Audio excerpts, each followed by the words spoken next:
এই যে রাষ্ট্রের প্রায় 2-3 কোটি টাকা ট্যাক্স ফ্রি 300 জন্য প্রায় 900 কোটি টাকা, তো এই টাকাটা দেশের জন্য অনেক উপকার আসবে। প্রত্যেকটা পয়েন্ট থেকেই আমরা পয়সা গুছানোর চেষ্টা করব, কিষ্যতা সাধন করব।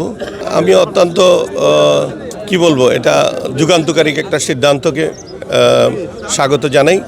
আমি ফিল করি এই যে রাষ্ট্রের প্রায় 2-3 কোটি টাকা ট্যাক্স ফ্রি 300 জন্য প্রায় 900 কোটি টাকা, তো এই টাকাটা আমাদের মতো একটা দেশের জন্য ওই টাকাটা অনেক উপকার আসবে এবং এই ছোট ছোট করে গুছিয়ে ট্রিলিয়নের রিজার্ভে যাব। আমরা প্রত্যেকটা পয়েন্ট থেকেই আমরা পয়সা গুছানোর চেষ্টা করব, কিষ্যতা সাধন করব আমরা।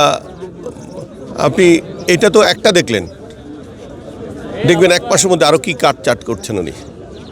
আমরা সকলে সাধারণ মানুষ, সাধারণ মানুষের মধ্যেই সাধারণ মানুষ এসে প্রতিনিধিত্ব করবে, সেখানে ভিভিআইপি ভিআইপি এই জিনিসগুলি কাটচাটের মধ্যে আসবে এবং সংসদ সদস্যদের যেই সুযোগ সুবিধাগুলি আছে সেগুলো কাট করবে এবং সব কিছু মিলে এক কাতারের মানুষ করে ফেলবে।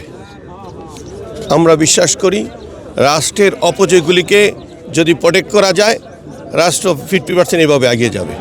আর রাষ্ট্রের জন্য কি আনা যায় সেগুলি যদি কিষ্যতা সাধন করে আনা হয়, আমি মনে করি সেখান থেকে আরও 50% চলে আসবে।